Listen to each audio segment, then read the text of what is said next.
Muy buenos días, feliz sábado, Dios los bendiga, hermanos y hermanas. Estamos felices de reencontrarnos en este día santo, el día sábado. Vamos a estudiar la palabra de Dios en esta hora y voy a compartir, vamos a hacer un repaso de la escuela sabática, luego estudiaremos un tema, luego estudiaremos un tema en el horario del culto. Como ya saben, la lección que estamos estudiando es la lección número 3 de este año, del tercer trimestre, y el título es Los Efesios. Ese es el título de toda la lección de este trimestre. Estamos en la lección de la semana 6. El título es El misterio del Evangelio. Ese es el título de la lección que se estudió esta semana. El misterio del Evangelio. Y como todos los sábados, siempre tenemos un versículo de memoria. Efesios capítulo 3 versículo 20 al 21. ¿Alguien aprendió el versículo? ¿Quiere repetirlo? Es el momento en que pueden hacerlo. Si pudieron aprenderlo. Está un poquitito largo, pero quizá alguien lo aprendió. Si alguien lo aprendió o solo quiere leerlo, puede hacerlo en este momento.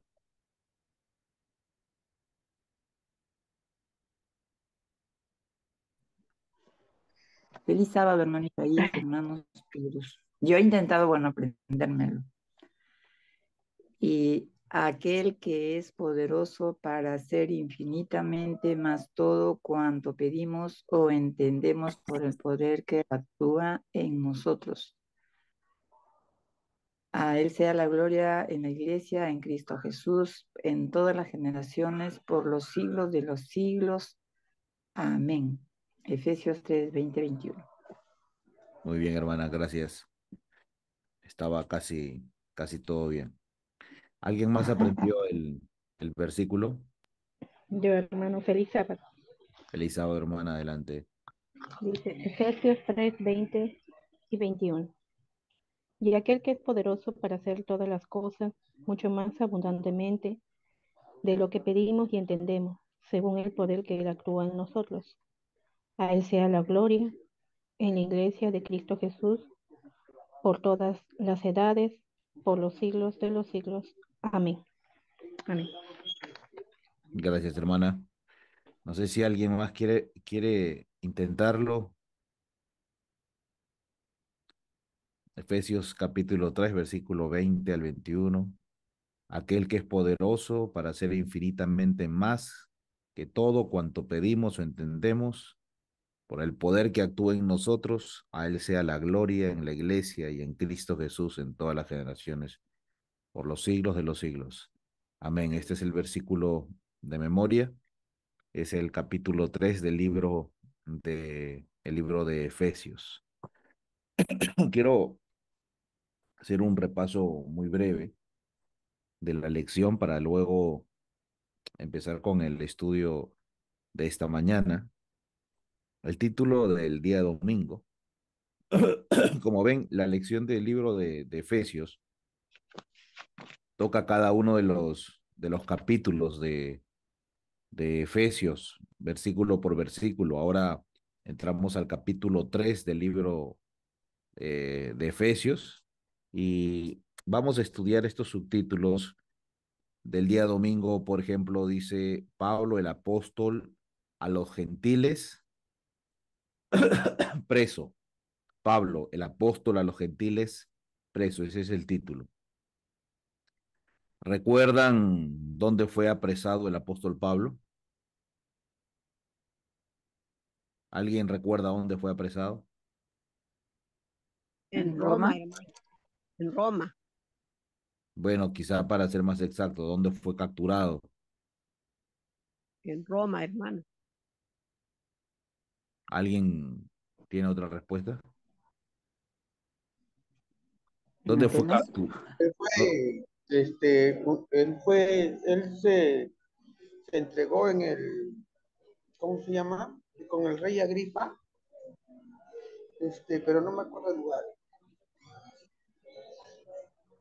Ya, gracias Andrés. ¿Alguien más sabe dónde fue capturado el apóstol Pablo?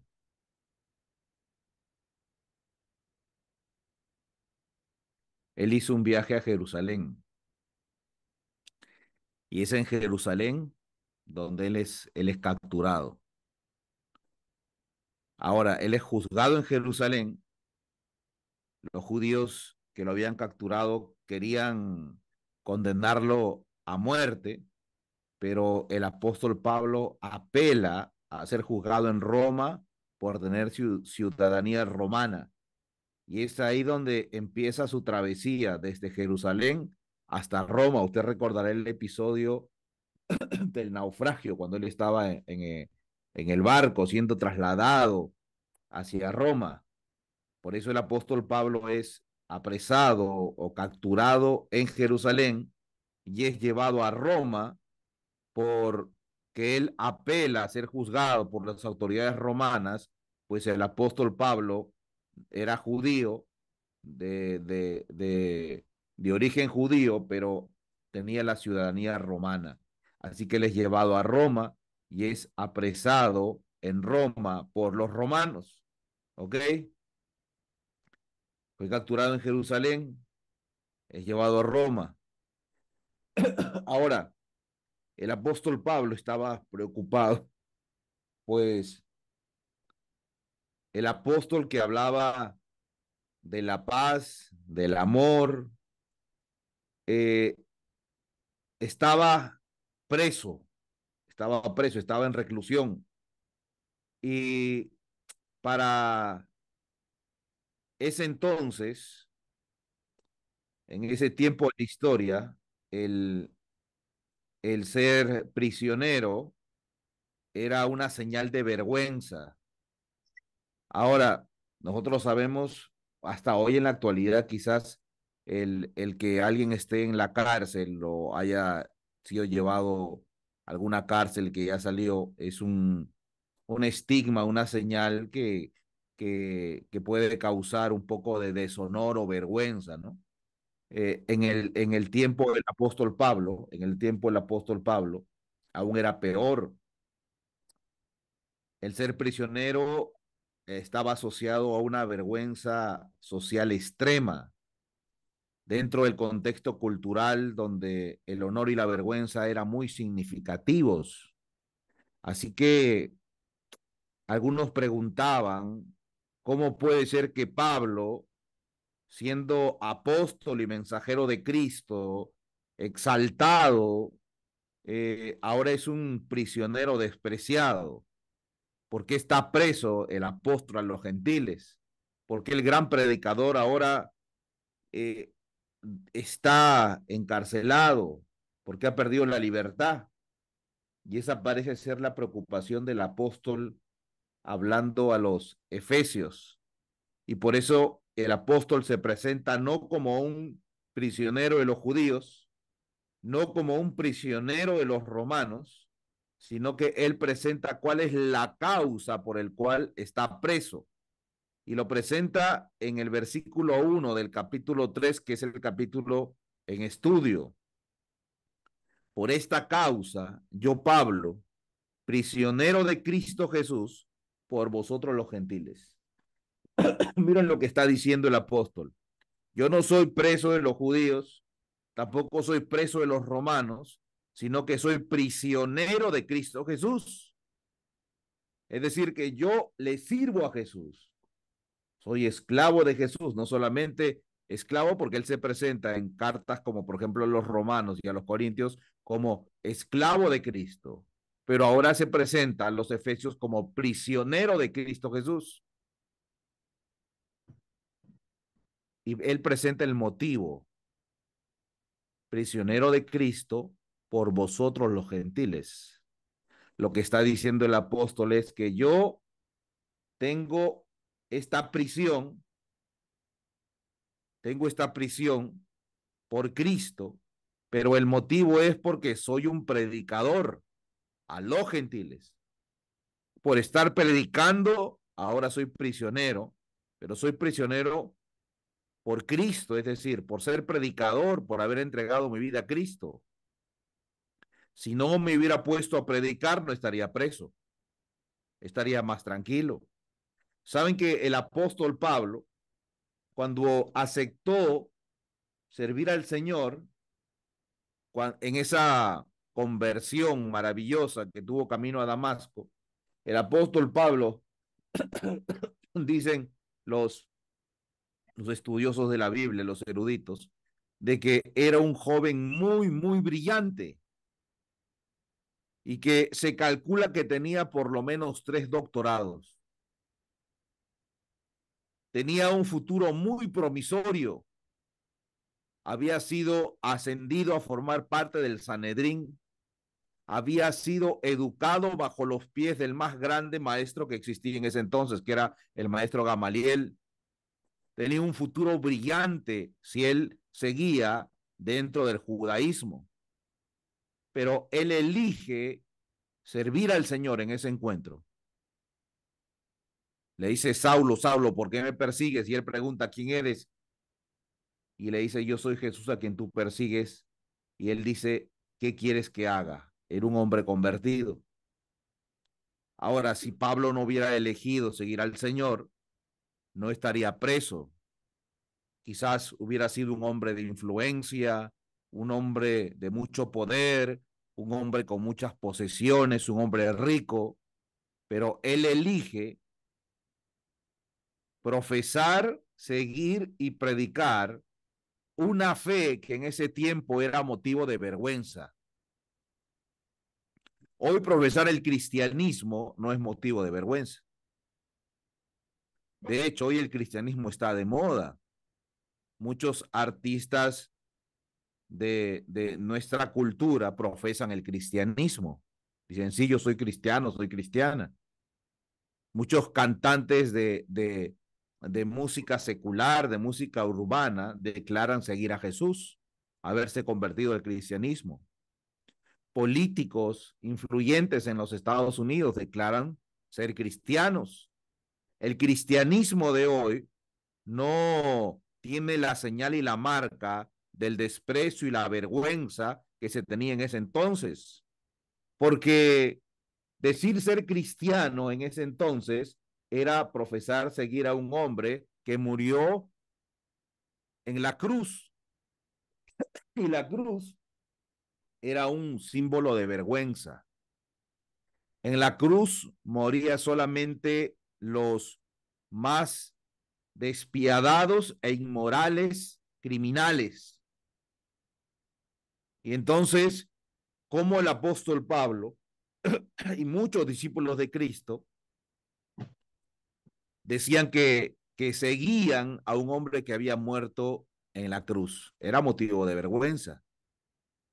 Los cristianos de ese entonces eran perseguidos. Recordarán ustedes que Nerón, el emperador romano, había mentido y engañado en cuanto a un incendio que ocurrió en Roma, y por lo tanto los cristianos eran mal vistos y eran perseguidos. Eran echados al circo, eran capturados, perseguidos para ser muertos. Y entonces el apóstol Pablo estaba, o Saulo de Tarso, estaba eligiendo una manera de vivir que iba a traer vergüenza y deshonor para su vida. Y finalmente lo llevó a estar preso y finalmente lo llevó a la muerte.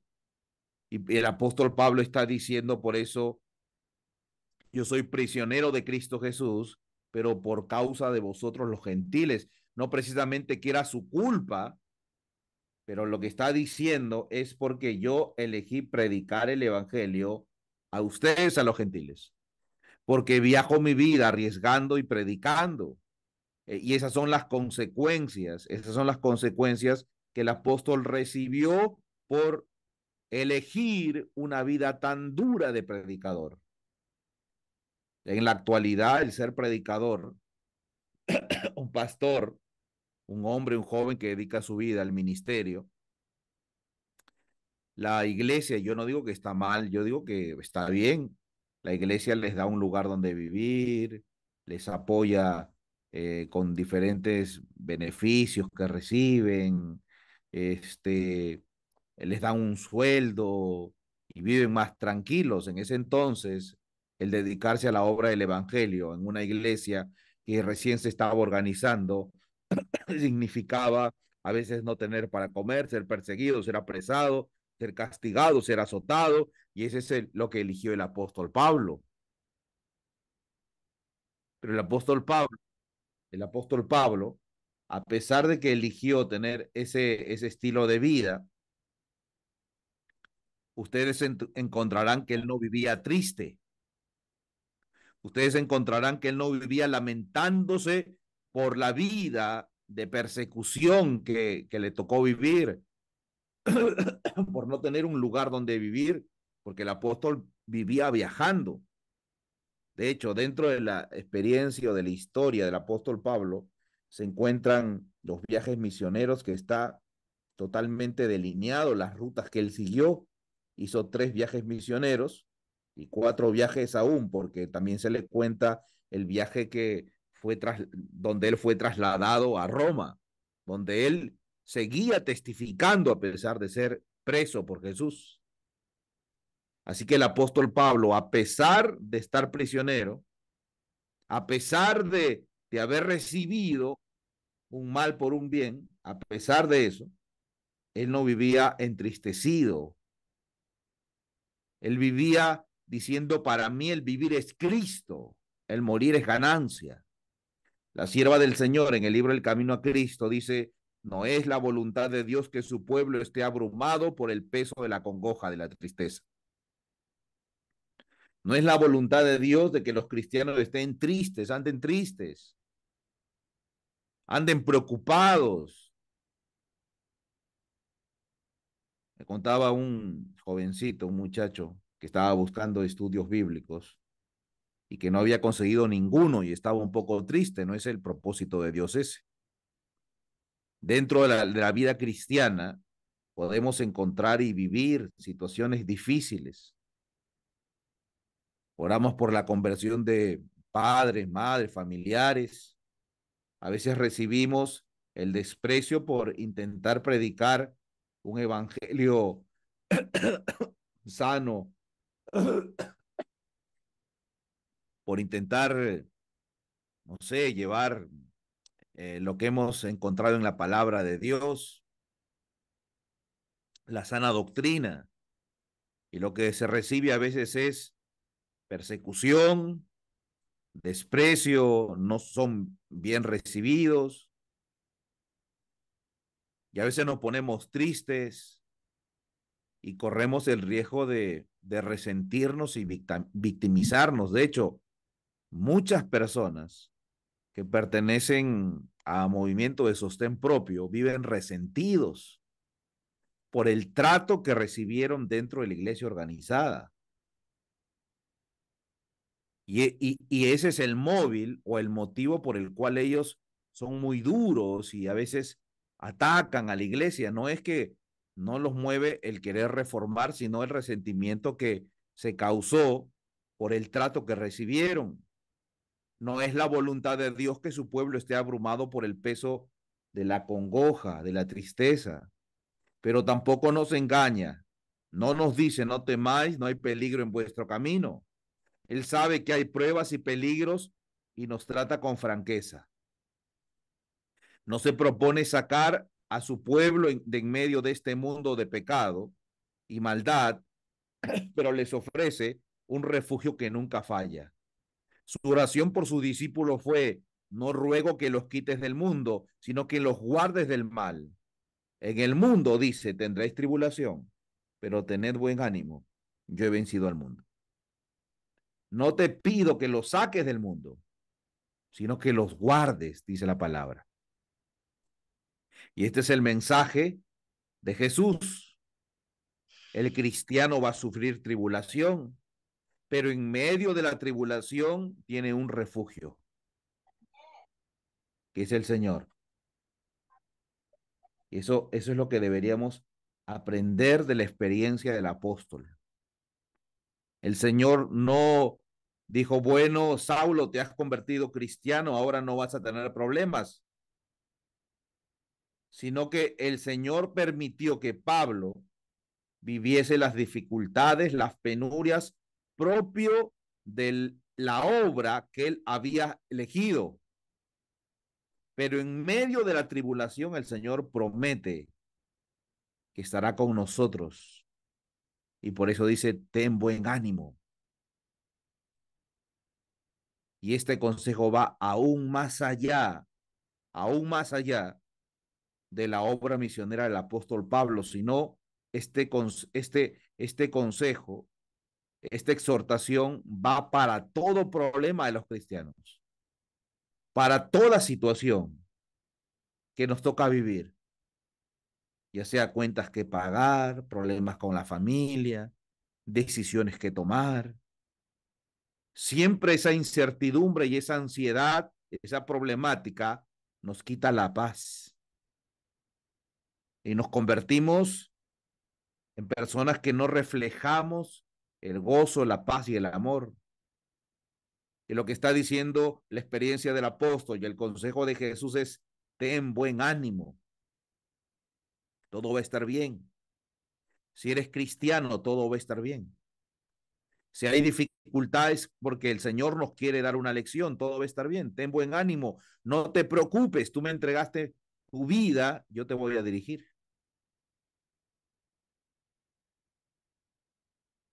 Eso es lo que está diciendo la palabra. Algunos dirán, pero ¿por qué el apóstol Pablo estaba preso? ¿Acaso no era un hombre que había dedicado su vida al Señor? Viajaba día y noche de lugar en lugar sin importarle la oposición, la persecución, la calumnia. Era un hombre activo, un hombre que tenía amor por las almas. ¿Por qué estaba preso? Porque Dios permitió que se frenara su vida de evangelismo. ¿Acaso no era más útil para Dios estando libre? ¿No era más útil siendo el apóstol Pablo el misionero errante que iba de lugar en lugar? Pues hermanos, Dios lo había librado al apóstol y a sus acompañantes muchas veces de quedarse en prisión. Usted recordará cuando milagrosamente, por obra de Dios en un terremoto, Pablo y Silas salen de la cárcel. Dios había obrado de muchas maneras, le había permitido escapar, pero ahora Dios permitió que él esté preso. Y es porque Dios siempre tiene propósitos que nosotros no lo entendemos. Cuando las cosas no salen como nosotros queremos, la culpa siempre es de Dios. No es que Dios no me ayudó, no es que Dios no me ha bendecido, es que Dios no me escucha y siempre es una queja tras otra, tras otra. ¿Por qué Pablo estaba preso? Pablo podría haber tenido 1000 excusas para quejarse. Pudo haber dicho, Dios, yo te he servido, te he entregado mis cosas materiales, mi vida, mis talentos, mi reputación, mi honor. He sido incansable en tu servicio. ¿Por qué permites que esté preso? Repito, Pablo no se quejaba. A veces nosotros pensamos que el camino más adecuado es el que nosotros elegimos o pensamos que es. Y cuando hay trabas, nos quejamos de Dios. Leamos esta cita. El deseado de toda la gente es página 197. Dice, Dios no conduce nunca a sus hijos de otra manera que la que ellos elegirían si pudiesen ver el fin desde el principio. Dios no conduce nunca a sus hijos de otra manera que la que ellos elegirían si pudiesen ver el fin desde el principio. Es decir, que Dios siempre va a tratar de conducirnos por el mismo camino que usted elegiría si pudiera ver el fin. si pudiera ver el futuro. Si usted pudiera ver el futuro, diría, bueno, este no es el camino y esta no es la decisión que debo tomar. Creo que mejor voy a seguir esta porque cuando fui al futuro vi que eso estaba mal, que iba a tener problemas, que era una mala decisión, así que voy a seguir este camino. Pues bien, nosotros no podemos ir al futuro, pero adoramos un Dios que se presentó a Moisés como el yo soy, y el yo soy significa una presencia eterna, una presencia que está en el pasado, en el presente y en el futuro. Y como Dios conoce el futuro y sabe cuáles son las consecuencias si yo sigo este camino y este otro, si tomo esta decisión o otra decisión, Dios trata de guiarnos por el mismo camino que usted elegiría si pudiera saber el futuro. Dios no conduce nunca a sus hijos de otra manera que la que ellos elegirían si pudiesen ver el fin desde el principio y discernir la gloria del propósito que están cumpliendo como colaboradores suyos. Ni Enoc, que fue trasladado al cielo, ni Elías, que ascendió en un carro de fuego, fueron mayores o más honrados que Juan el Bautista, que pereció solo en la mazmorra. A vosotros es concedido por Cristo, no solo que creáis en él, sino también que padezcáis por él. Y todos los dones que el cielo puede conceder a los hombres, la comunión con Cristo en sus sufrimientos es más grave cometido y el más alto honor. Así se presenta. Debe decir el más grande cometido, creo yo. La bendición más grande la recibió Juan el Bautista en la mazmorra. Más que Enoc, que fue trasladado al cielo, más que Elías, que fue trasladado al cielo. Y ahora la inspiración rompe nuestros paradigmas porque podemos decir, uy, Enoc, qué privilegio, qué honor. No existe honor más grande que haber sido trasladado al cielo sin conocer la muerte, porque la muerte para nosotros es lo más terrible que le puede acontecer al ser humano. Lo peor que le puede acontecer al ser humano es morir. Por eso es que cuando yo no tengo dinero para comer, estoy dispuesto aún hasta violar el sábado para tener dinero para comer. Porque si no, ¿cómo que me va a pasar? Voy a morir. Y ese temor a la muerte me hace ir en contra del mandamiento.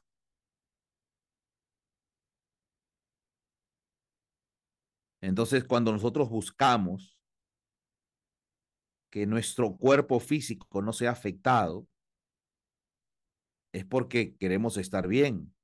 La muerte, el misterio de la muerte, es el más grande temor que existe para nosotros los seres humanos. Y por eso al ver a dos hombres, Elías y Enoc, dos hombres siervos de Dios que no gustaron la muerte, identificamos que ellos han podido gozar del más grande honor que se le ha dado a los mortales. Ni Moisés, el gran líder de Israel. Y eso nos ha llevado a nosotros y a muchos a desear y a muchos a enseñar el gran privilegio de los 144,000 que no conocerán la muerte. Y en algún momento hemos dicho, yo quiero ser 144,000 porque no van a gustar la muerte, porque no queremos experimentar la muerte. Pero la sierva del Señor presenta algo totalmente distinto. Dice que Juan el Bautista fue más honrado que Elías y que Enoc. Como si Juan el Bautista terminó sus días. Si quieren, voy un poco más atrás. Juan el Bautista, desde antes de que naciese, fue un acto milagroso. Desde muy pequeño, sus padres fueron dirigidos para tener una dieta especial. Saben que cuando Juan el Bautista fue un niño, o antes de nacer, su familia se mudó a un sitio más apartado y cuando ya era joven, Juan el Bautista decide irse al desierto. Toda su vida fue una vida de preparación para servir al Señor. Una dieta especial, una forma de vida especial, una educación especial. Y cuando estaba listo, después de 30 años de preparación en el desierto, con una alimentación especial, una disciplina especial, una educación especial, su ministerio duró exactamente 6 meses. Nada más. Y termina no de una manera gloriosa, sino termina en una mazmorra, en una cárcel, aparentemente solo y abandonado. Y le fue dado muerte por orden de un rey impío. Algunos dirán un triste final. Pero miren lo que presenta la inspiración, que fue más honrado, porque pudo gozar de la comunión con Cristo en sus sufrimientos. En medio de los sufrimientos, él tuvo mayor comunión. Eso es lo que pudo vivir el apóstol Pablo. Por eso no nos debe sorprender de que la sierva del Señor habla del apóstol Pablo y diga que fue el más distinguido de todos los discípulos de Jesús. El más distinguido. Porque era un apóstol, un discípulo del Señor, que vivía en medio de un sufrimiento constante por su entrega, por su abnegación, por la pasión que él tenía. Un apóstol encarcelado, apresado, pero él dice, soy preso de Cristo Jesús. Un día más, vamos a ver. El misterio del Evangelio por largo tiempo escondido. Es el título del día lunes. Y déjenme ir al libro de Efesios, capítulo 3, versículo 3 al versículo 5. Él dice que revelación me fue declarado el misterio, como antes lo he escrito brevemente, leyendo lo cual podéis entender cuál sea mi conocimiento en el misterio de Cristo. Versículo 5, misterio que en otras generaciones no se dio a conocer a los hijos de los hombres, como ahora es revelado a sus santos apóstoles y profetas por el Espíritu. El apóstol Pablo, él está diciendo que se le ha revelado un misterio. Y este es un tema sobre el cual ya había escrito en esta carta. Pablo no deseaba que se le considere como el inventor del evangelio, que él había inventado este evangelio.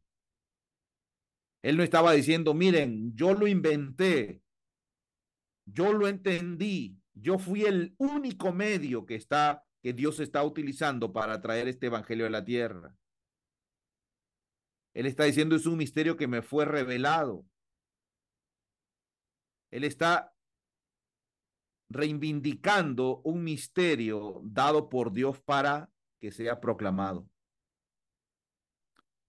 Pablo no es el único que está recibiendo esta revelación del misterio.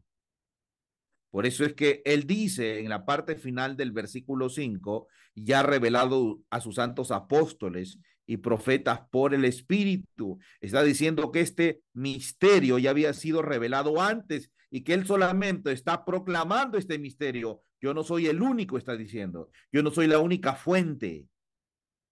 Esto ya lo entendieron los santos apóstoles y los profetas. Este misterio se ha predicado en generaciones anteriores. Y después dice que este misterio consiste en que los gentiles, aquellos que habían sido despreciados por el pueblo judío, pueden ser coherederos miembros del mismo cuerpo de Cristo, que pueden participar de la misma promesa que Cristo dio a los judíos y pueden ser hijos de Dios por medio del Evangelio. En el versículo 6 podemos leer Efesios 3:6, que los gentiles son coherederos y miembros del mismo cuerpo, copartícipes de la promesa en Cristo Jesús por medio del Evangelio. Y lo hemos estudiado la semana pasada, que Pablo estaba rompiendo el muro de separación. Pablo estaba predicando un evangelio correcto, sin clasismo, sin distinción, y estaba mostrando que la familia de Cristo, la familia del cielo, son todos aquellos que creen, que aceptan y viven el evangelio. Esto es lo que está enseñando el apóstol. Un evangelio que rompe castas y que rompía muros de separación. Y entendamos que eso tenía un énfasis muy importante en ese tiempo. Muy importante porque se creía que el mensaje del evangelio, de la verdad, era solamente para los judíos. De hecho, el Señor Jesús lo dice en San Juan capítulo 4, la salvación viene por los judíos. Es cierto, el Señor había dado el evangelio, la verdad, los oráculos sagrados por medio de los judíos, pero eso no significaba que era solamente para ellos. Por eso que existe una línea muy delgada, si quisiéramos aplicarlo en la actualidad, en cuanto a qué obra debemos hacer para salvar a grupos que no son o no, que no pertenecen a la iglesia. A veces, a veces hay muchos que están dispuestos a predicar a pentecostales, católicos, evangélicos, testigos de Jehová, pero hay una resistencia para con ministerios, y vamos a decirlo claramente, que se han convertido en ministerios disidentes, que tienen posiciones extremas en cuanto a la iglesia del Señor. Y entonces deberíamos pedir sabiduría y conocimiento de Dios para no caer en los extremos y hacer la obra que el Señor quiere.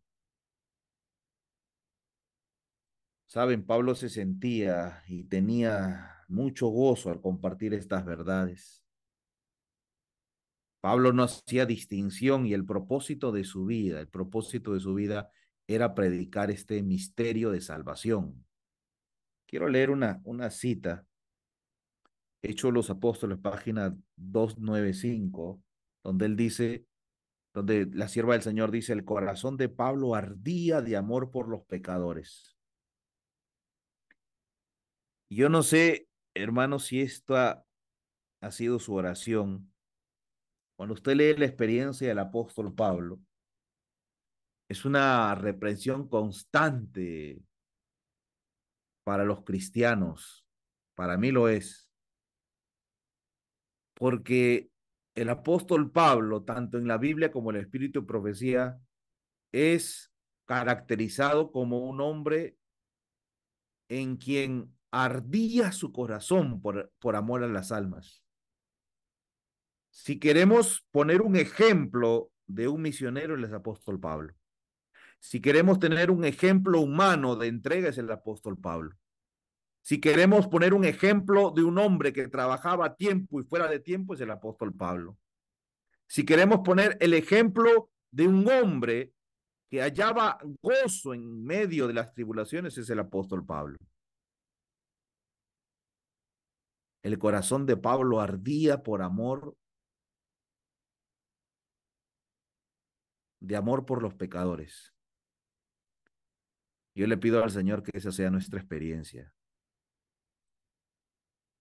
que el deseo no solamente se quede en deseo, sino se convierta en acción. Porque ¿de qué servía que el corazón de Pablo, ese deseo de querer predicar, se quede solamente en deseo? No estaríamos hablando de Pablo. El deseo, cuando se convierte en acción, es cuando tiene valor. La historia bíblica dice que en Hechos capítulo 10 que Pedro subió a la azotea, una casa donde él estaba hospedado y tenía hambre, y tuvo el sueño de lienzo en los animales inmundos, y se le da la orden, mata y come, y esta orden tenía que ver con la predicación del evangelio a los gentiles. De hecho, después él es buscado para que vaya a la casa de Cornelio, un gentil.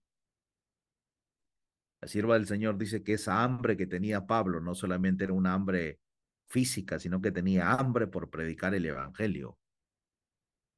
Estos santos hombres de Dios pudieron no solamente cumplir la misión, sino que sentían la misión. Ardía su corazón de amor por los pecadores y dedicaban todas sus energías a la obra de ganar almas. Nunca vivió un obrero más abnegado y perseverante.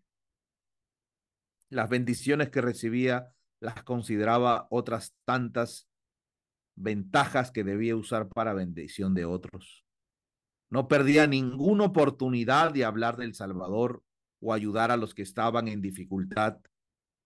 Iba de lugar en lugar predicando el Evangelio de Cristo y estableciendo iglesias. Donde quiera podía encontrar oyentes, procuraba encontrar el oyentes, procuraba contrarrestar el mal y tornar los hombres y mujeres a la senda de justicia. Esto era lo que movía al apóstol Pablo. De hecho, a Jaime Guay, a Jaime Guay se le consideraba el apóstol Pablo de su tiempo, por la entrega, por la abnegación, por la perseverancia, por la fuerza de carácter que él tenía. Le ardía el corazón por llevar el misterio de Dios. Y quiero ir a esta parte final porque es importante que entendamos la gran oración de Pablo. En Efesios capítulo 3, versículo 14 al 17, dice allí: por esta causa doblo mis rodillas ante el Padre de nuestro Señor Jesucristo, de quien toma nombre toda familia en los cielos y en la tierra, para que os dé conforme a las riquezas de su gloria, el ser fortalecido con poder en el nombre interior por su espíritu.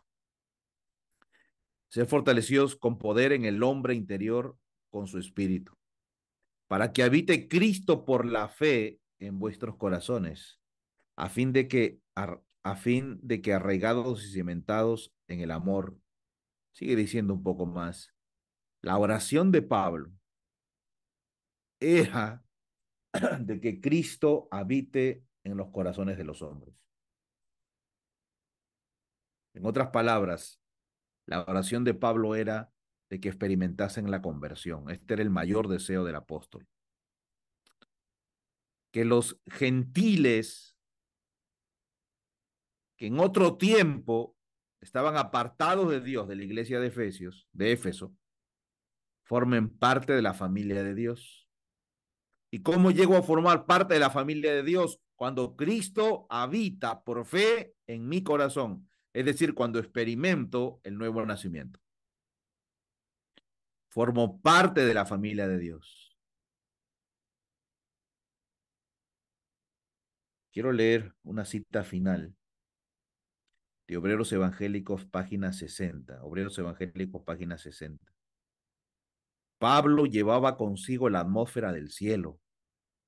Todos los que se asociaban con él sentían la influencia de su unión con Cristo. El hecho de que su propia vida ejemplificara la verdad que él proclamaba daba poder convincente a su predicación. En esto reside la fuerza de la verdad. La influencia natural e inconsciente de una vida santa es el sermón más convincente que pueda predicarse en favor del cristianismo.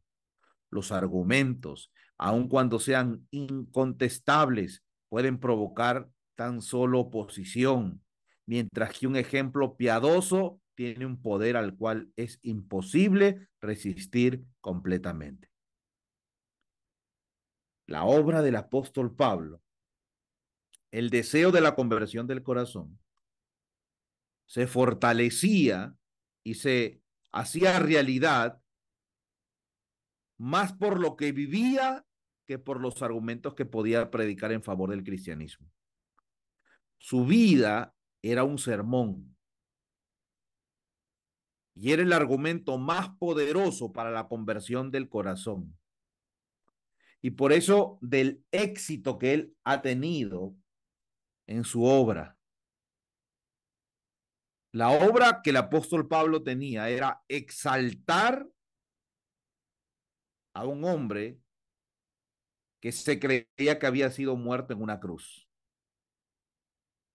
Cuando estaba discutiendo con los griegos,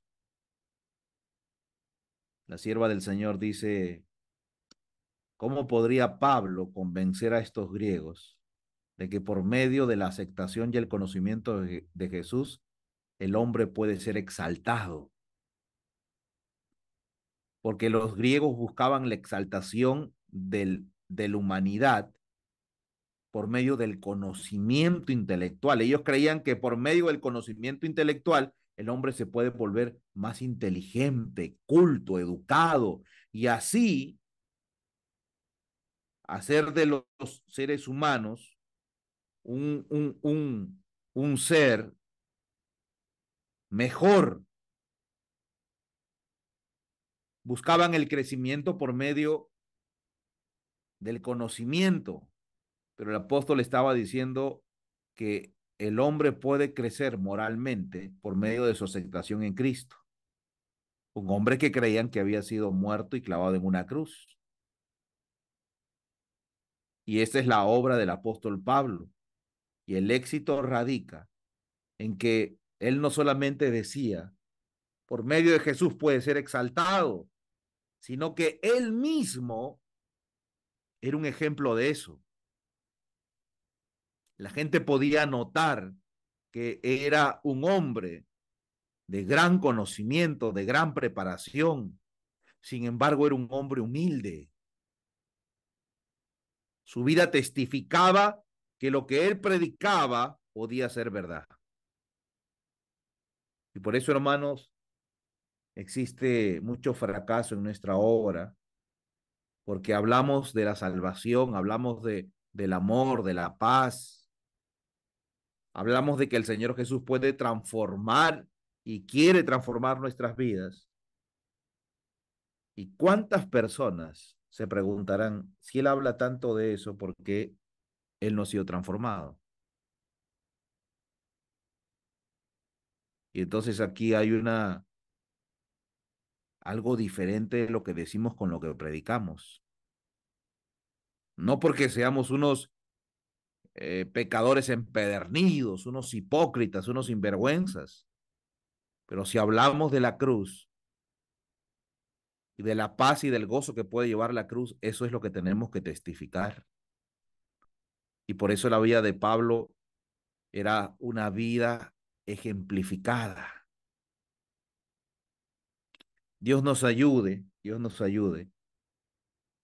a entender la gran obra a la cual el Señor nos ha llamado y podamos entregar nuestra vida para que el Señor pueda trabajar por medio de nosotros, no solamente por las palabras que decimos, sino por lo que hacemos, que nuestras palabras se puedan convertir no solamente en un deseo, sino que se convierta en acción. Que el Señor bendiga su palabra, que el Señor nos ayude a predicar el Evangelio de Cristo. Quiero aprovechar estos minutos que tenemos, unos 40 minutos, para hacer un estudio más que le he titulado, pero lo que tenéis, reténlo. Lo que tenéis, reténlo. Así lo he titulado. Existe no sé si es un refrán, un dicho popular de cuando a veces queremos, por retener algo, terminamos perdiendo todo. y se dice, este perdió soga y cabra. A veces la misión es solamente quédate con lo que tienes, porque por querer conseguir otras cosas pierdes todo. Y esto es parte del consejo que se le da a una iglesia, porque se le está diciendo, no pierdas lo que tienes, no te voy a pedir más, pero no pierdas lo que tienes. En el libro de Apocalipsis capítulo 2, versículo 24 al 25 podemos leer, pero a vosotros y a los demás que están en Tiatira, a cuantos no tienen esa doctrina y no han conocido lo que ellos llaman las profundidades de Satanás, yo os digo, no os impondré otra carga, pero lo que tenéis retenerlo hasta que yo venga, dice el testigo fiel. Y le habla a la iglesia de Tiatira. Le está diciendo a la iglesia de Tiatira, retén lo que tienes. Eso es lo que le está diciendo. Le está diciendo, no has llegado hasta las profundidades de Satanás, pero retén lo que tienes. ¿Ok? Ese es el mensaje a la iglesia de Tiatira. Ahora, ¿qué características tiene la iglesia de Tiatira? ¿Qué periodo abarca? Recordemos que en el Apocalipsis aparece el testigo fiel, que es Jesús, hablando a 7 iglesias. Y cada iglesia representa un periodo de la historia. La iglesia de Éfeso es un periodo de la historia. La iglesia de Esmirna es un periodo de la historia. ¿Qué características tiene la iglesia de Tiatira? ¿Qué periodo abarca? Vamos a la Biblia, abran sus Biblias en casa, Apocalipsis capítulo 2, versículo 18. Apocalipsis capítulo 2, versículo 18 en adelante. Abran sus Biblias en casa, vamos a leer estas características, esta carta a la iglesia de Tiatira. Dice el verso 18, y escribe al ángel de la iglesia en Tiatira, el Hijo de Dios, el que tiene ojos como llama de fuego y pies semejantes al bronce bruñido, dice esto: yo conozco tus obras y amor y fe y servicio y tu paciencia, que tus obras postreras son más que las primeras, pero tengo unas pocas cosas contra ti, que toleras que esa mujer Jezabel, que se dice profetiza, enseñe y seduzca a mis siervos a fornicar y a comer cosas sacrificadas a los ídolos. Y le he dado tiempo para que se arrepienta, pero no quiere arrepentirse de su fornicación. He aquí, yo la arrojo en cama y en gran tribulación a los que con ella adulteran, si no se arrepienten de las obras de ella. Y a sus hijos heriré de muerte, y todas las iglesias sabrán que yo soy el que escudriña la mente y el corazón, y os daré a cada uno según vuestras obras. Y ahora dice, pero a vosotros y a los demás que están en Tiatira, a cuantos no tienen esa doctrina y no han conocido lo que ellos llaman las profundidades de Satanás, yo os digo, no os impondré otra carga, pero lo que tenéis, reténlo hasta que yo venga. Y después hay una promesa. Si usted sigue leyendo, hay una promesa. Al que persevere, hay una promesa para la iglesia de Tiatira. Ahora, yo quiero que fijemos bien para que usted entienda qué periodo es el periodo de la iglesia de Tiatira. Periodo de la iglesia de Tiatira, ¿ok? La iglesia de Tiatira es la cuarta iglesia que se encuentra en el libro de Apocalipsis. Tenemos a la iglesia de Éfeso, que abarca un periodo desde el año 34 hasta el año 100. Tenemos la iglesia de Esmirna, que abarca desde el año 100 hasta el año 313. Tenemos a la iglesia de Pérgamo, que abarca un periodo desde el año 313 hasta el año 538. Y finalmente tenemos la iglesia de Tiatira, que abarca desde el año 538 hasta el año 1798. Cada etapa tiene características especiales. Cada etapa tiene características que vivió esa iglesia. Por ejemplo, la iglesia de Éfeso está relacionada o en paralelo con los jinetes del Apocalipsis. En el capítulo 6 del libro de Apocalipsis, usted leerá en cuanto a los sellos. Y los primeros 4 sellos son 4 jinetes, 4 caballos de diferentes colores que representan, al igual que las iglesias, periodos de la historia. La iglesia de Éfeso, por ejemplo, está representada también por el primer sello, donde aparece un caballo blanco. Un jinete vestido de blanco, con un arco y con flechas. Y este periodo es el mismo que el periodo de la iglesia de Éfeso. La iglesia de Éfeso es la iglesia que vivió durante el año 34 hasta el año 100. Otros dicen el año 31. Es la iglesia apostólica. Es la iglesia que organizó y dejó el Señor Jesús. Es la iglesia que recibió el Espíritu Santo. Es la iglesia que salió a predicar. La iglesia que tenía fervor, abnegación, celo para predicar el evangelio. Tenía tanto fervor esta iglesia que en un tiempo relativamente corto había llegado a predicar a todo el mundo conocido. Lo dice la Biblia, Colosenses capítulo 1, versículo 6, versículo 23, también lo puede leer. El apóstol Pablo afirma que el evangelio había sido predicado a toda criatura que está debajo del cielo. Por eso se presenta como un caballo blanco, con las flechas que iban apuntadas, tirando hacia el corazón del mundo pagano, convirtiéndolos al cristianismo. Por eso se presenta así. Una iglesia que sale venciendo y para vencer, una iglesia triunfadora. Ahora, cuando la iglesia empieza a hacer esta obra de predicación, el paganismo empieza a correr peligro. Los siervos del emperador romano, los familiares del emperador romano, se empezaron a convertir al cristianismo. De tal manera que el diablo incita una persecución.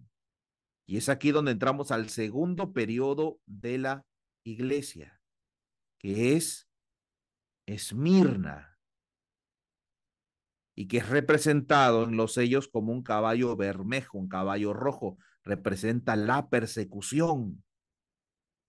En este tiempo se inicia una persecución más fiera aún, porque hay 10 años de persecución más profundas que la persecución que habían vivido. El emperador Diocleciano da un edicto donde dice: tenemos que arreciar la persecución, tiene que ser más fuerte, tenemos que exterminar al cristianismo. Ahora, ¿creen que la persecución funciona con el verdadero cristiano? ¿Funciona? La respuesta es no. No funciona. La persecución nunca ha funcionado con el verdadero cristiano. La persecución lo único que hace con el verdadero cristiano es que se afiance más a Dios, no tiene otro lugar donde ir. Y por eso que encontramos que Tertuliano, padre de la iglesia, dice que la sangre del cristiano es semilla, porque donde cae un cristiano se convierte en muchos más. Así que el tiro le salió por la culata a Satanás. La persecución no funcionó. La persecución lo único que hizo fue avivar el fuego del cristianismo en sus corazones. Se levantaban cristianos más entregados. Todos aquellos que estaban indecisos, en duda, que no tenían una entrega total, salieron de las filas del cristianismo. El cristianismo se convirtió en un cristianismo más fiel, porque en medio de la persecución se conoce a los verdaderos cristianos. Por eso que la sierva del Señor tiene una declaración que algunos habrán leído, que dice que la persecución fortalece el mensaje de los tres ángeles. Lo fortalece, ¿por qué? Porque cuando hay persecución, las filas del Señor son limpiadas de todo tibio, todo infiel, todo aquel que duda, todo hipócrita. Todo sale volando en medio de la persecución y se queda solamente un grupo de fieles que están dispuestos a entregar su vida por el Señor. Esta es la segunda etapa de la iglesia.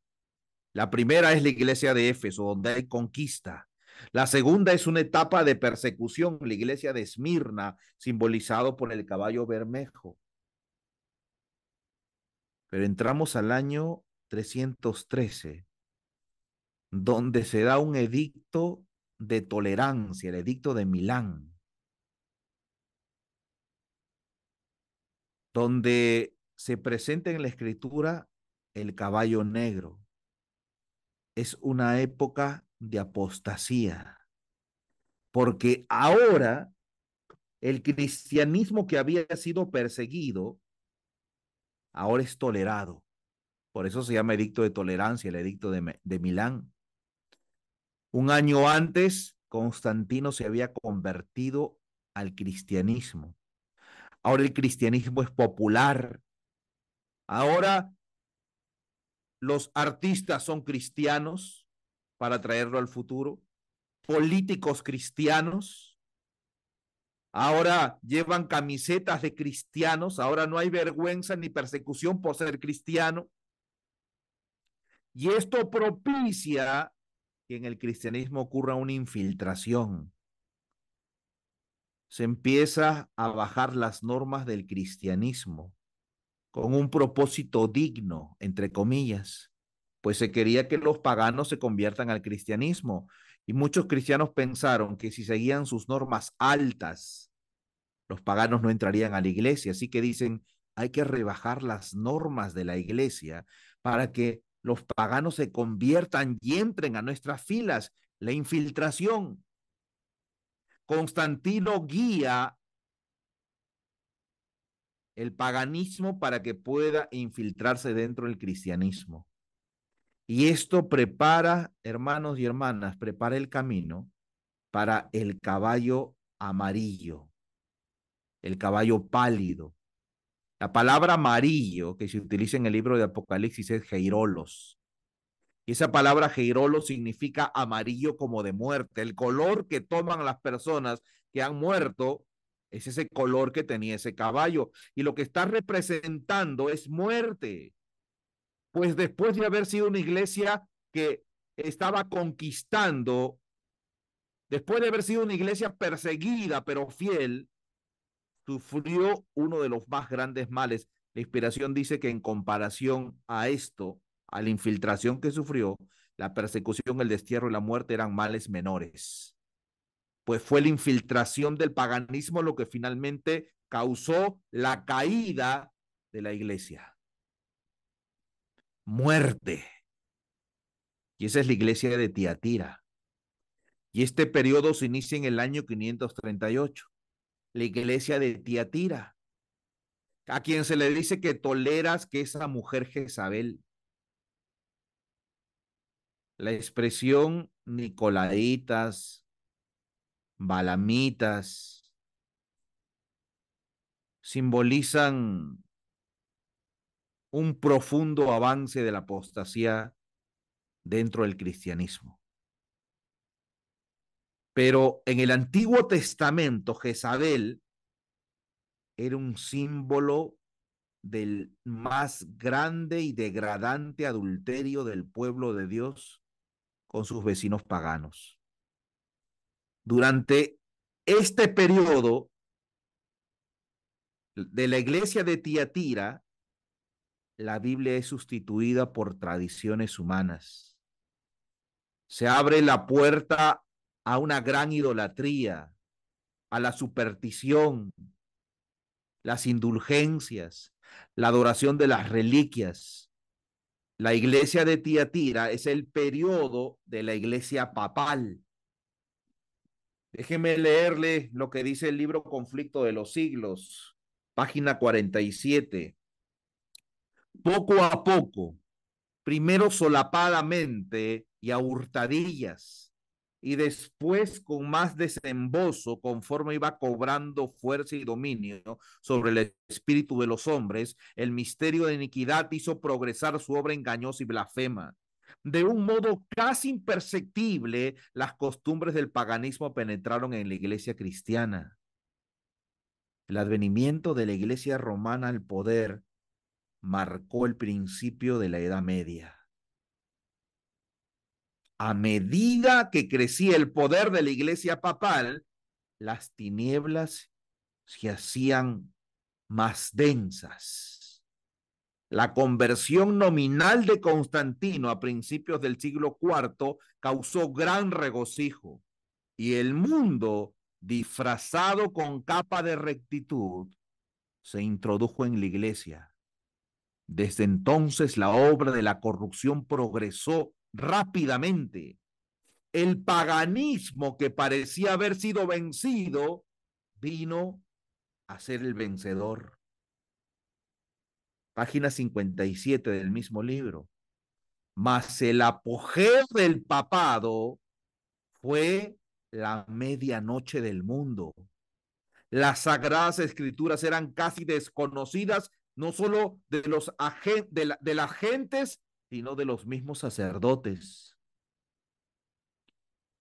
Para mantener su poder sobre los hombres y establecer la autoridad papal, Satanás necesitaba y necesita en la actualidad que se ignoren las santas escrituras. Siempre ha trabajado de la misma forma. Donde Satanás quiere que el error, que la apostasía reine, él suprime las escrituras. Y una vez que ha suprimido las escrituras, que es lo único que puede descubrir el error, Satanás hace lo que quiere. Ahora, los prelados papales ejercieron poder sin límites, practicaron desenfrenadamente los vicios, prevaleció el fraude, la avaricia, el libertinaje. Los hombres no retrocedieron ante ningún crimen que pudiese darle riqueza a su oposición. Los palacios de los papas y de los prelados eran teatro de las más viles excesos. Fueron días peligrosos para la iglesia de Cristo.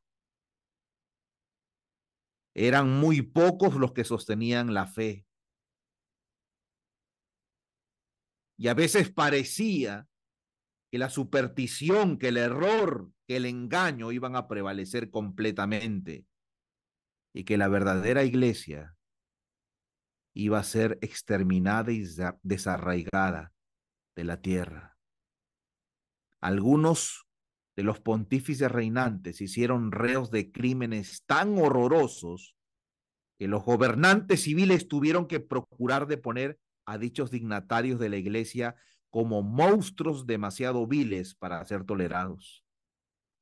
Durante siglos, Europa no progresó en las ciencias, ni en las artes, ni en la civilización. No existió progreso en ninguna de las ciencias. Usted vaya, googlee rápidamente cuál era el periodo de vida en la Edad Media, en la época del oscurantismo, y usted va a encontrar de que el hombre, los años de vida normal rondaban entre 40 y 60 años. 60 si pertenecías a grupos que tenían dinero, 40 si eras pobre. Si tenías una vida acomodada, podías vivir un poco más hasta los 60. Si no tenías vida acomodada, 40 años. Y las mujeres vivían menos. Este era el periodo de vida a lo que el ser humano podía acceder en el tiempo del oscurantismo. Y usted recordará en la historia la peste negra, que no era otra cosa que la peste bubónica, se dice que era, que fue causado por la falta de higiene. La basura que era botada fuera de las casas. No tenían desagües, así que normalmente hacían sus necesidades en una cubeta, en un balde, y por la mañana eran tiradas por las ventanas de las casas, bajo el grito aguas, para que no le corra el riesgo a alguien que estaba pasando por ahí. Las ciudades se habían convertido en letrinas. La ignorancia en cuanto a la salud era monstruosa. Cuando una persona moría, no estaban seguros si había muerto, así que tenían que tenerlo 3 días en la mesa del comedor para ver si quizá se levantaba. Para estar seguros que había muerto, tenían que estar 3 días ahí. La falta de higiene, no se bañaban una vez por mes y se bañaban todos en la misma agua. El primero en entrar era el jefe de familia, el padre, después los hombres, al final las mujeres. Cuando trataban las enfermedades infecciosas, con el mismo trapo, con el mismo paño, que limpiaban heridas o limpiaban un enfermo, con ese mismo trapo y ese mismo bolo, fuente de agua, iban y trataban al enfermo del costado y a otro enfermo y a otro enfermo. Y lo que estaban haciendo, hoy lo sabemos, es contaminar a otro con las mismas infecciones y bacterias. Cuando empezaron a entender esto, que estaba mal, la Biblia lo decía siglos antes, cuando trates un enfermo, que tienes que lavarte las manos o los trapos que estaban contaminados con agua que corre, decía la Biblia. Ese era el consejo bíblico. Con agua que corre se estaba refiriendo a que tienes que abrir la llave, en ese tiempo no era la llave, pero bueno, el agua que ibas lavando tenía que correr, que desecharse. Y hoy los que han tenido el privilegio de estar o de ver lo que ocurre en un quirófano es que los médicos y todos los que van a estar en una intervención se lavan las manos una vez y otra vez y otra vez porque tiene que haber limpieza y ese principio bíblico no lo practicaban ellos y por eso había mucha enfermedad. Se pensaba que la Tierra era el centro del universo, que la Tierra era plana. Había tanta ignorancia en esta época, la época de la oscuridad. ¿Y saben qué dice la sierva del Señor? La cristiandad quedó moral e intelectualmente paralizada. Y ella dice, tales fueron los resultados de haber desterrado la palabra de Dios. Por otro lado, la sierva del Señor presenta la palabra de Dios como el mejor de todos los libros y de todos los libros juntos, como elemento para desarrollar la cultura intelectual, mejor que todos los libros y que todos los libros juntos. Quítele la palabra de Dios al ser humano y no tendrá el progreso y el desarrollo que Dios quiere que tenga.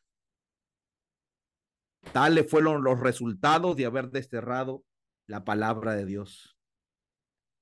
Aunque parecía que toda la tierra estaría bajo el manto negro del pecado, bajo las tinieblas, bajo la oscuridad, aún sumida la tierra en tinieblas durante el largo periodo de supremacía papal, la luz de la verdad no pudo apagarse por completo. En todas las edades hubo testigos de Dios, hombres que conservaron su fe en Cristo como único mediador entre Dios y los hombres que reconocían la Biblia como única regla de su vida y santificaban el verdadero día de reposo. Dios usó instrumentos que no traicionarían su alto cometido. Hombres que con las virtudes de Cristo serían luz en medio de las tinieblas. Y la Biblia dice de estos hombres: yo he conocido tus obras y amor y servicio y fe y tu paciencia y tus obras, las postreras, que son muchos más que las primeras. Y fíjense aquí lo que muestra la escritura. Dice, tus obras postreras son mejor que las primeras. Es decir, que las obras de estos hombres, siervos de Dios, se hacían mejores, más fuertes y más influyentes que antes. Es decir, que en medio del oscurantismo, en medio de la persecución, para los que leían lo que encontraban de la escritura, porque la escritura era perseguida, que en medio de los momentos más difíciles, que en medio de la crisis, cuando había justificación para no ser tan fieles, al contrario, se volvieron más fieles. Porque es muy común de que nosotros los seres humanos nos justifiquemos cuando hay crisis. Ah, es que ahora no hice culto porque ayer me acosté muy tarde y me tuve que levantar tarde y no pude estudiar la Biblia. No, es que yo no puedo predicar porque yo ya soy de avanzada edad. No, es que yo no tengo el dinero para predicar el evangelio, para ayudar a los pobres. Es que yo no tengo el tiempo. Es que yo no tengo la preparación que tuvo Lutero, Wycliffe, Hus. No, es que yo no fui cristiano desde pequeño, entonces yo he recibido influencias del mundo. No, es que yo no tengo las oportunidades que otros tuvieron.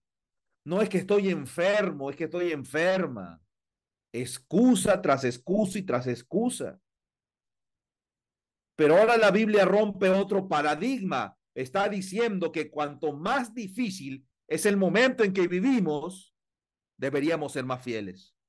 Y por eso dice, yo he conocido tus obras, tu amor, servicio, fe, tu paciencia y tus obras, las postreras que son muchos más que las primeras.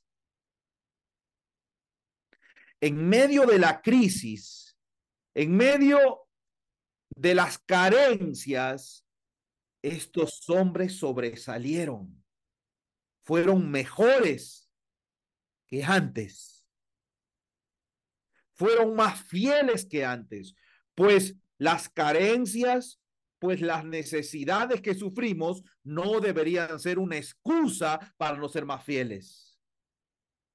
Leía la historia del primer médico misionero, David Livingstone. Este hombre que fue al lugar donde se llamaba la tumba de los blancos, donde muchos hombres habían tratado de penetrar en la África para evangelizar, pero habían caído muertos. Y David Livingstone le gustaba escuchar las historias que le leía a sus padres.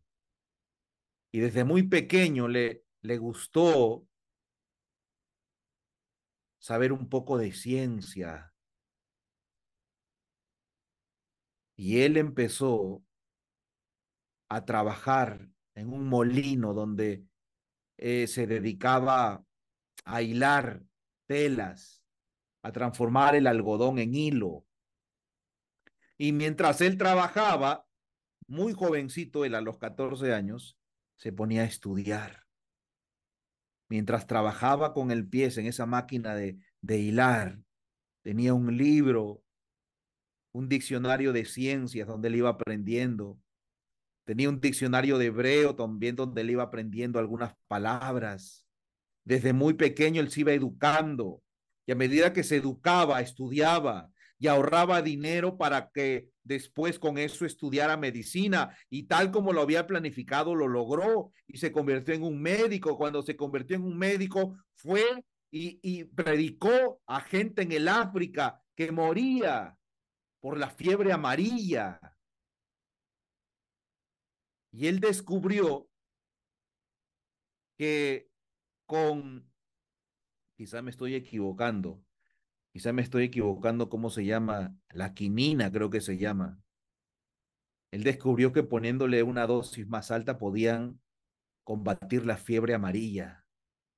Y él trazó rutas en medio de un inhóspito lugar para que muchos misioneros llegaran después. No se quedó quejándose porque no tenía dinero, porque era pobre, sino que en medio de la crisis, él se esforzó. Sus obras postreras fueron mayores que las primeras.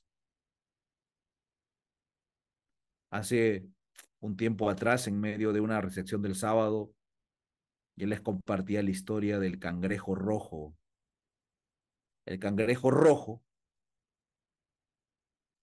es un cangrejo que, que al estar en peligro, él se corta una tenaza y lo usa como distracción. Yo vi un video de cómo unas gaviotas estaban atacando a un cangrejo. El cangrejo trataba de librarse y había una lucha y entonces el cangrejo se corta una tenaza y la deja tirada ahí y escapa. Y dicen que es un elemento disuasor, que con eso distrae a las aves y él puede escapar. Pero vi este mismo cangrejo metido en una olla de agua hirviendo, cortándose una tenaza y escapando. Porque su, en su naturaleza está que cada vez que hay crisis, él tiene que dejar algo. Así que cuando estaba siendo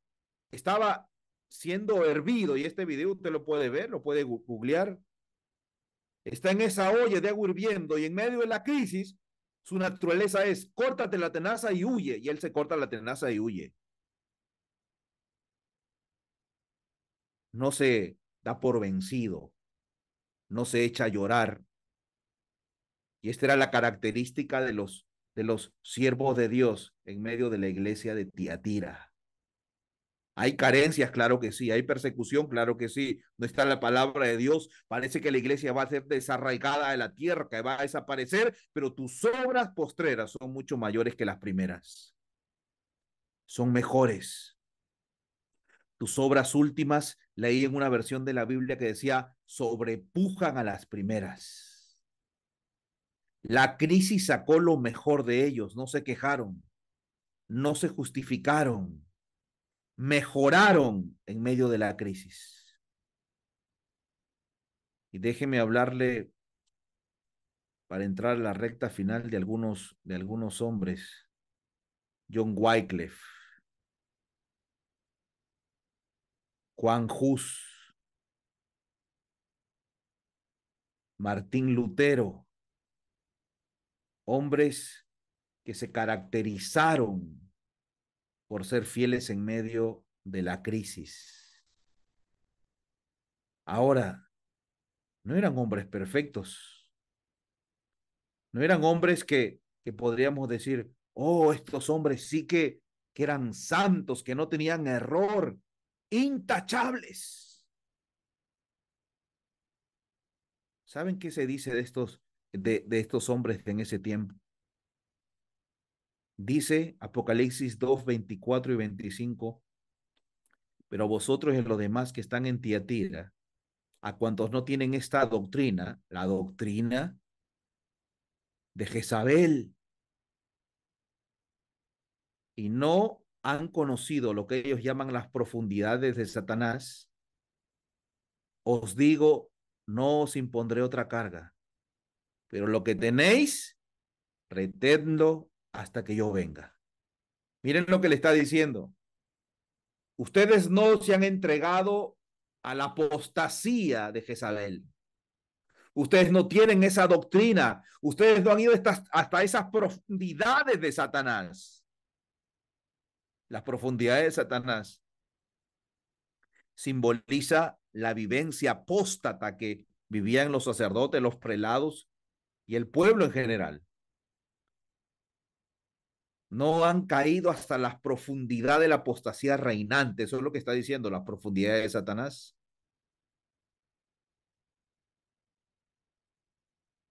tenían errores, no conocían toda la verdad, pero no eran apóstatas. Y lo que Dios le está diciendo es: retén lo que tienes. No te voy a poner otra carga más, retén lo que tienes. Y por eso que cuando algunos estudian la vida de Martín Lutero, a quien la sierva del Señor dice: Martín Lutero, ferviente, valiente y abnegado, el hombre a quien Dios escogió para avivar la llama en sus tiempos, el hombre elegido por Dios, de quien usted puede leer en el libro Conflicto de los Siglos como el instrumento de Dios. Este hombre ha sido considerado por muchos como un hombre lunático, un loco, un hombre que doctrinalmente le llama al libro de Santiago la epístola de paja, quien él pensaba que no debería formar parte del canon bíblico, pues Santiago hacía énfasis en las obras. Yo que hubiera querido compartir el material que tengo en cuanto a cómo tenía en un tiempo Lutero se decía que Moisés escribió para su tiempo y que la ley era para los judíos y que el sábado era para los judíos. Y por otro lado escribí y decía: no, la ley es para nosotros porque si no hay ley no podemos conocer el pecado. Y a veces no tenía mucha, vamos a utilizar, cordura en dar afirmaciones, porque a veces con una afirmación negaba lo que había dicho antes. Y doctrinalmente, si lo comparamos a lo que nosotros conocemos, doctrinalmente en muchos temas Lutero no era muy estable, pero era un hombre fiel. Ahora, esto no había ocurrido solamente en su tiempo. Es decir, que Dios no solamente ha utilizado hombres que quizás no conocen toda la verdad o que no son muy estables en su carácter para llevar una fe en ese tiempo. Yo quiero mostrarle dos ejemplos para entrar en la recta final. El primer ejemplo de ellos es la experiencia de J.N. Andrews, el gran predicador, el evangelista, el primer misionero a Europa. Y yo quiero compartirles una carta que escribió la sierva del Señor. Esta carta se encuentra, la carta 9 que se escribió para él, se encuentra en el libro Testimonios acerca de conducta sexual, adulterio y divorcio en la página 39. Y dice allí, hablando de J.N. Andrews: le aconsejé que se casara antes que volviera últimamente a Europa, por las siguientes razones, dice ella. En primer lugar, porque usted necesitaba de una esposa que lo cuidara y porque no debería haber llevado su familia a Europa sin una buena compañera que pudiera ser una madre para sus hijos, para que estos no llevaran en todo la estampa de su mente y fueran modelados de acuerdo con sus ideas. Su mente no está totalmente equilibrada, le dice. Miren lo que le está diciendo la sierva del Señor a J.N. Andrews. Su mente no está totalmente equilibrada. Necesita introducir otro elemento en su labor que usted no posee y que no considera esencial. Sus ideas respecto a que tiene que continuar su viudez han sido erróneas, pero acerca de este asunto no diré nada más. La influencia de una mujer noble, cristiana y capaz podría servirle para contrarrestar algunas tendencias de su mente. Su capacidad de concentración, la luz intensa bajo la cual usted ve todo lo que tenga carácter religioso, lo ha conducido a la depresión y le ha impuesto una carga de ansiedad que lo ha debilitado física y mentalmente. Y aquí la sierva del Señor le da en el blanco porque dice ese pensamiento suyo que tiene que ver con que todo tiene que tener un carácter religioso. Lo ha conducido a la depresión porque J.N. Andrews pensaba que todo tenía que tener carácter religioso. Por eso es que él, en ese celo por hacer la obra de Dios, descuidó su alimentación para invertir más el dinero en la obra de Dios. Y eso es un desequilibrio, por eso le dice, usted no tiene la mente equilibrada. Se había impuesto él mismo una carga de ansiedad por hacer la obra de Dios, que había perdido el equilibrio y lo había debilitado física y mentalmente. No era un hombre perfecto, hermanos, pero Dios lo usó grandemente para llevar el mensaje adventista a muchas naciones. Yo no me atrevería a levantar mi dedo de acusación contra este misionero, contra este hombre que entregó su vida, sus talentos y todo lo que tenía por predicar el evangelio de Cristo. Pero no era un hombre perfecto, tenía errores. Pero el mensaje de Dios es: retén lo que tienes. Fue fiel con lo que tenía, con los talentos que tenía, con las virtudes que tenía, con lo que Dios le había dado, con la fuerza que tenía. Fue fiel. Por otra parte, tenía errores. Y yo vería a Dios que le diría: J.N. Andrews, retén lo que tienes. Yo sé que no has descendido a las profundidades de Satanás. No eres perfecto, pero retén lo que tienes. Sé fiel con lo que Dios te ha dado. Un ejemplo más, Jaime Guay, el que ha sido considerado como el apóstol Pablo dentro de todos los pioneros. Un hombre entregado, un hombre que entregó su fuerza, su mente, sus talentos, su riqueza a la obra de Dios. Digo riqueza por decir cosas materiales.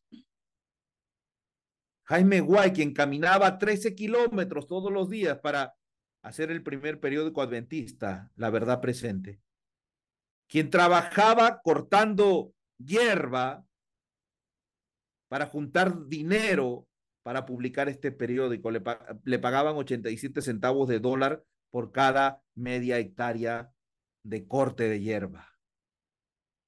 Jaime Guay, quien sufrió derrames cerebrales por la gran preocupación que tenía por la obra de Dios, quien fue el fundador y el pionero de la imprenta adventista de la Review Herald. Este hombre que nosotros reconocemos como un siervo de Dios. Miren qué dice en el libro Hijas de Dios, página 285. En ocasiones, el pastor Guay, por no medir sus palabras, se expresaba con mucha dureza. En su autobiografía, refiriéndose a alguien que lo había criticado, dijo lo siguiente: ver a un hombre tosco, duro, que no posee más ternura que la de un cocodrilo, y tan destituido de entrenamiento moral y religioso como una hiena, derramando lágrimas hipócritas solo para causar afecto, es bastante para causar risa al santo más serio. Así se referían a Jaime Guay. La personalidad enérgica del pastor Guay fue una ayuda valiosa en los años formativos de nuestra iglesia.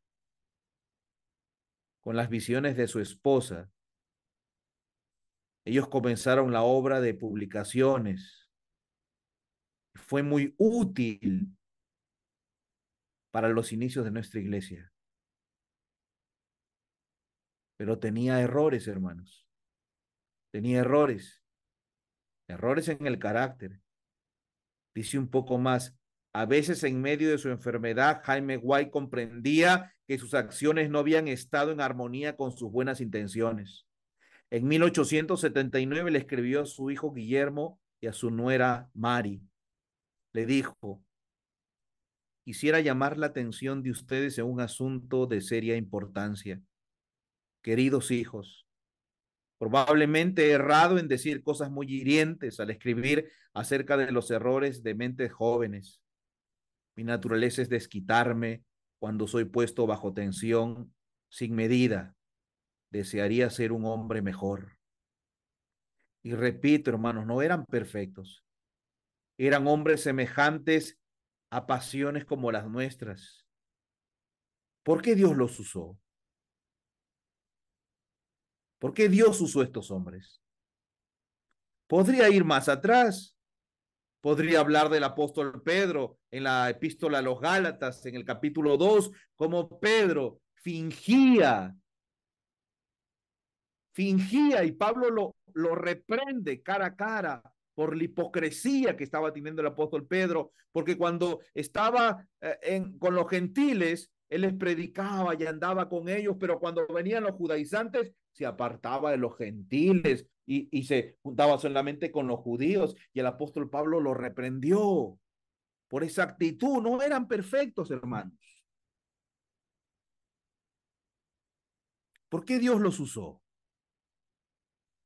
La sierva del Señor dice en Obreros Evangélicos, página 13, en todo periodo de la historia de esta tierra, Dios tuvo hombres a quienes podía usar como instrumentos oportunos, a los cuales dijo, sois mis testigos.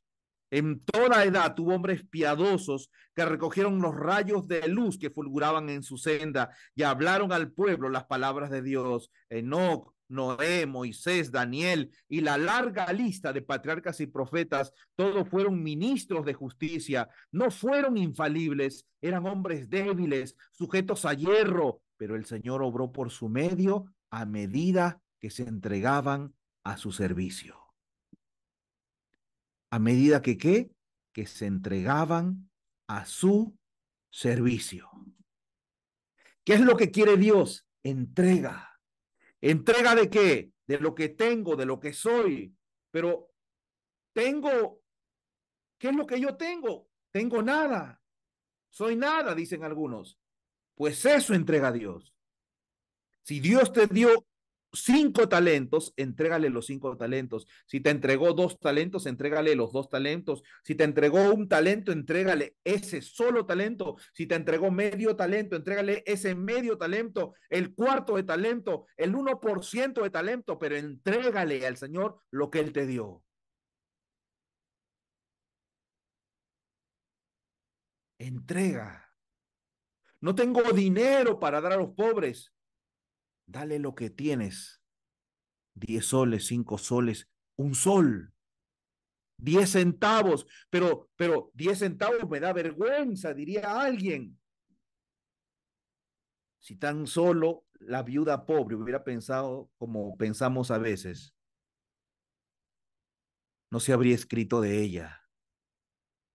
Y la sierva del Señor dice que esa mujer pobre que entregó lo poco que tenía ha servido como estímulo y como ejemplo para que las arcas del Señor se llenen. Porque muchos ven en su ejemplo algo que tienen que hacer. Entrega lo que tienes.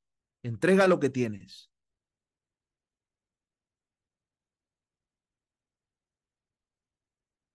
Si lo que recibiste, lo que tienes, eso da al Señor.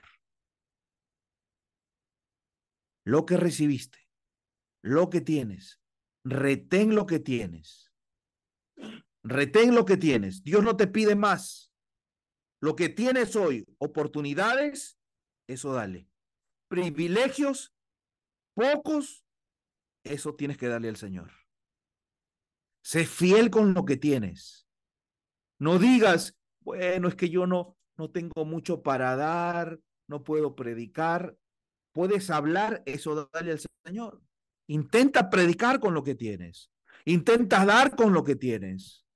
Con lo poquito, con lo que tú piensas que es nada, eso dale al Señor. Tu tiempo. Pero entrégale algo, no llegues a la conclusión de que porque no puedes dar todo lo que tienes, porque no puedes ser un misionero en el África, en China, porque no puedes dar millones, porque no eres un elocuente predicador, te puedes cruzar las manos y decir, bueno, no doy nada porque no soy todo lo que yo desearía hacer. Dale lo que tienes. Tu voz, tu tiempo, tu influencia. Si salvas a una alma en este mundo, por tu influencia habrás hecho mucho. Si ayudas a alguien, por lo que diste, habrás hecho mucho. Has hecho bastante. ¿Saben que esas personas que te limpian el vidrio en la calle cuando uno maneja, a veces darle 50 centavos para ellos es bastante? Porque si le dan 50 centavos, 20 personas ya tiene 10 soles. Y esas 20 personas dieron algo pequeño que quizá se le iba a perder, que era algo que simboliza nada.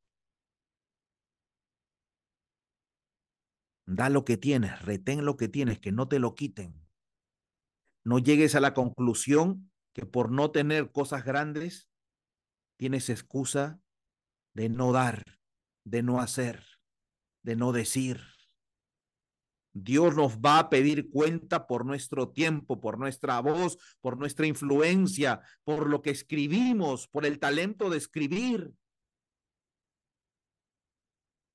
por los dones y los talentos, por el abrazo que no dimos, por las palabras de cariño que no hicimos, por el servicio que no hemos podido dar. Todo el tiempo es una oportunidad.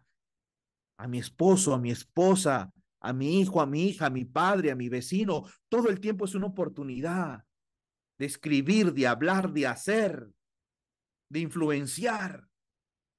Eso es lo que tienes ahora, eso haz. En tu medio de estudio, en tu medio de trabajo, eso haz. Ah, es que no puedo predicar, soy tímido.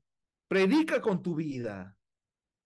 Si los demás van y siguen un curso de acción equivocado, tú sé distinto. Y algún día van a decir, ¿y tú por qué no participas de lo que nosotros hacemos? Y ahora es el tiempo de decir, ah, no, es que yo soy cristiano. Pero retén lo que tienes, no retrocedas. Avanza, despacio quizá, pero avanza. Porque si tú te propones avanzar con lo poco que tienes, ¿se acuerdan de Dorcas? ¿Qué sabía hacer Dorcas? Era una gran predicadora, una evangelista, una misionera que viajaba. ¿Qué es lo que hacía? Cosía ropa. Ese era su talento. Yo no sé, nunca me puse a investigar. Recién ahora me vino la curiosidad. ¿Lo hacía con las manos o había máquina? Tenía la facilidad que hay de hoy de ir y comprar un hilo y una aguja, como hay hoy. ¿Cuál era su talento? Y la Biblia la reconoce. Cuando ella murió, las mujeres se le acercaron a Pedro y le dijeron, y le hablaron de las cosas que ella hacía, no de las que decía. Dorcas cruzó la línea del deseo y del decir al hacer. Y era recordada por lo que hacía. Si tan solo una mujer diría, bueno, yo me voy a dedicar a trabajar en ropita para darle a los pobres.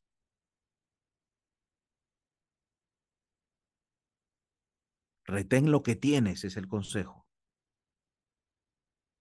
Si tú retienes lo que tienes, la promesa es, la promesa de parte de Dios es, al que venciere, le daré la estrella de la mañana.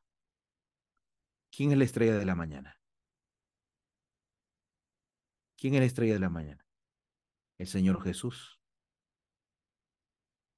Y yo te pregunto en esta tarde, ¿ha nacido la estrella de la mañana en tu corazón? ¿Eres fiel al llamado, a los privilegios y oportunidades o talentos que Dios te dio? ¿Estás utilizando tu boca para testificar o no sé predicar? Di a la gente siquiera que el Señor viene pronto y el Señor lo ama y quiere que se prepare. 3 líneas. busca unos volantes y reparte. Ah, es que no tengo volantes para repartir, no tengo dinero. Bueno, visítame y te daré unos 10 libros, Conflicto de los Siglos, para que los repartas gratis.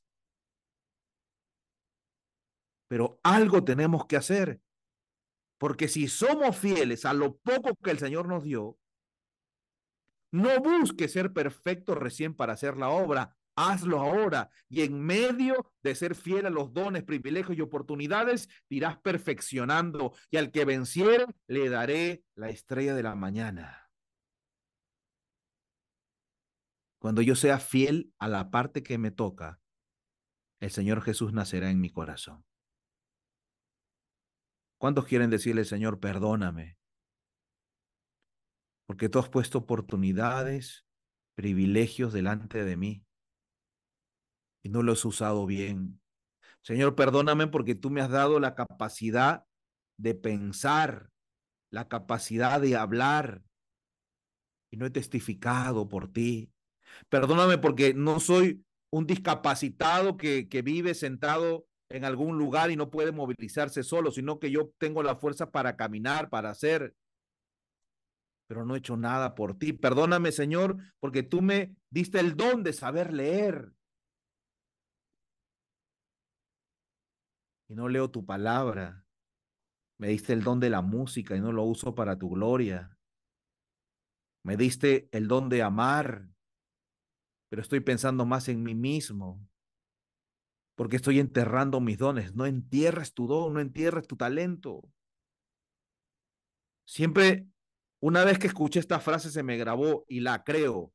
Todos hemos venido a esta tierra con un pan bajo el brazo.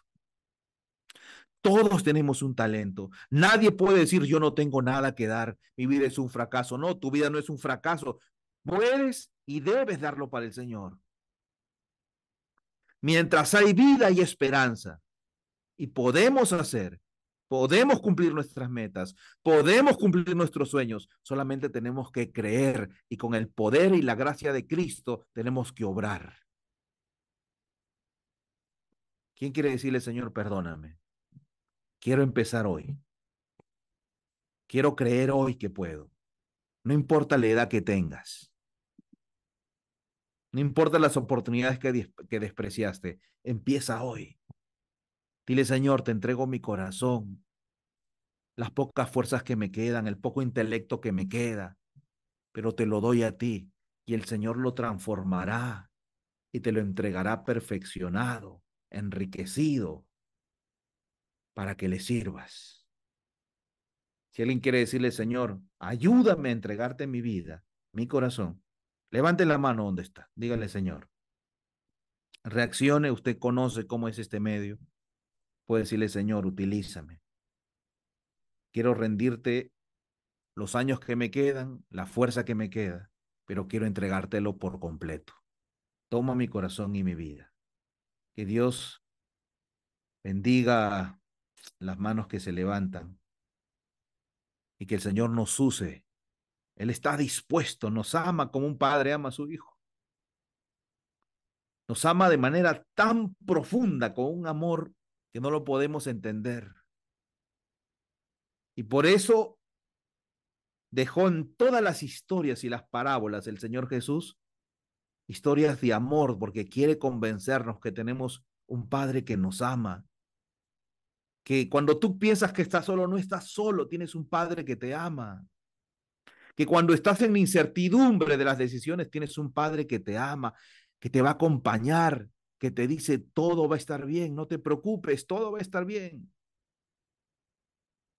Yo voy a dirigir tu vida, no te preocupes más. Yo te amo, tengo poder, sé el futuro, no te preocupes. Ahí donde estás ahora, en exactamente donde estás, Dios quería que estés ahí. Dios lo permitió.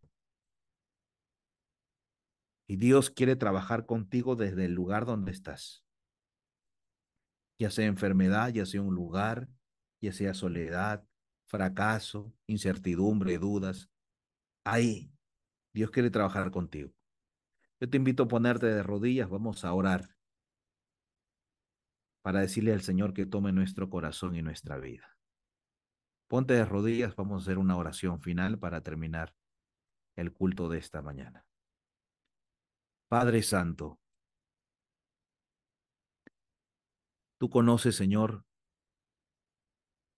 todas las veces que te hemos rechazado, que hemos gastado oportunidades y privilegios, que hemos hecho oídos sordos a tus llamados, que hemos utilizado nuestra voz para el mal y no para el bien, nuestra fuerza, Señor, para obrar impíamente. Y hemos llegado, Señor, a nuestra edad y no hemos cumplido la meta y el sueño por el cual tú nos has traído a este mundo. Te pedimos perdón, Señor, que la sangre de Jesús nos cubra con tu misericordia y nos ayude a tomar decisiones para vida, para servirte. Ayúdanos a retener lo que tenemos hoy, Señor, y a seguir creciendo en gracia, a perfeccionar nuestras vidas. Quita todo desánimo, toda angustia, toda depresión, toda incertidumbre y ansiedad que llenan nuestros corazones. Danos la paz que solamente tú puedes dar, Señor. Bendice a tus hijos y a tus hijas que están luchando con cualquier situación. Tú la sabes, Señor. Dales victoria. Muéstrale tu amor, tu misericordia y ayúdanos a avanzar puesto nuestros ojos en Jesús, el autor y consumador de nuestra fe. Bendícenos y guárdanos en el nombre de Jesús. Amén, Señor. Amén. Amén, hermanos. Que el Señor bendiga su palabra, que podamos retener lo que el Señor nos ha dado y podamos usarlo de la mejor manera para el avance de su obra y para nuestro perfeccionamiento. Dios los bendiga, que Dios los guarde, que tengan un feliz y santo sábado. Dios los bendiga, hermanos. Pueden saludarse entre ustedes. Un abrazo desde aquí. Amén.